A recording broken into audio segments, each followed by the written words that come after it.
یه صلواتی عنایت بفرمایید.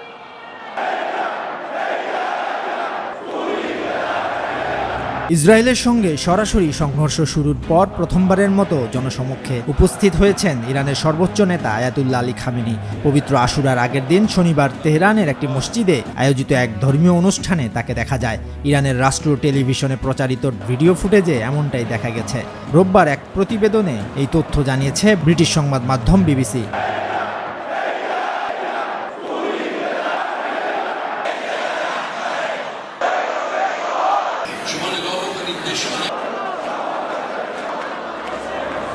দেশটির রাষ্ট্রীয় টেলিভিশনে প্রচারিত ভিডিওতে দেখা যায় আয়াতুল্লাহ আলী খামেনি সেখানে প্রবেশ করার সময় উপস্থিত মানুষজন সম্মিলিত স্লোগান দিচ্ছেন। ভিডিওতে আরও দেখা গেছে তিনি প্রবীণ শিয়া ধর্মীয় নেতা মাহমুদ কারিমিকে অনুরোধ করছেন দেশাত্মবোধক গান ও ইরান পরিবেশন করতে, যা সম্প্রতি ইসরায়েলের সঙ্গে সংঘর্ষের সময় বিশেষ জনপ্রিয়তা পেয়েছে। এই অনুষ্ঠানটি তেহরানের ইমাম খোমেনি মসজিদে অনুষ্ঠিত হয়, যা ইরানের ইসলামী প্রজাতন্ত্রের প্রতিষ্ঠাতার নামে নামকরণ করা।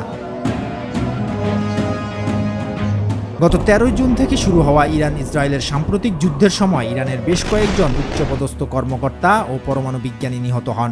এরপর ইসরায়েলের বিরুদ্ধে পাল্টা হামলা চালায় ইরান। ইসরায়েলের আকস্মিক হামলার পর শুরু হওয়া 12 দিনের এই যুদ্ধে খামেনিকে জনসমক্ষে দেখা যায়নি। তিনি কেবলমাত্র 3টি ভিডিও বার্তা দিয়েছিলেন। এতে জল্পনা ছড়িয়ে পড়ে যে তিনি হয়তো গোপন বাংকারে লুকিয়েছিলেন।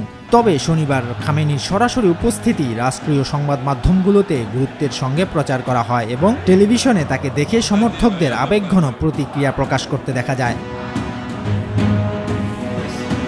প্রতি বছর আশুরার অনুষ্ঠানে খামেনিকে উপস্থিত থাকতে দেখা যায়, কিন্তু এবার যুদ্ধকালীন অনুপস্থিতি নিয়ে নানা গুজব ও উদ্বেগ তৈরি হয়েছিল। এর আগে গেল 26 জুন খামেনি রাষ্ট্রীয় টিভিতে এক রেকর্ড করা বার্তায় বলেন ইরান কখনোই ইসরায়েলের কাছে আত্মসমর্পণ করবে না, যদিও মার্কিন প্রেসিডেন্ট ডোনাল্ড ট্রাম্প সেই আহ্বান জানিয়েছিলেন। অনুষ্ঠানে আয়াতুল্লাহ খামেনি নিজে কোনো বক্তব্য দেননি।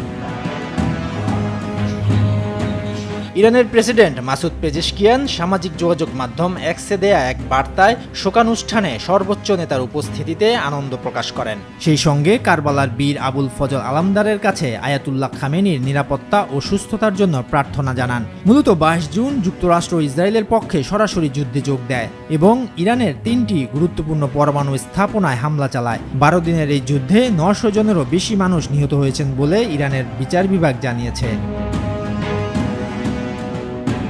শরীয়তুল্লাহ, বৈশাখী সংবাদ।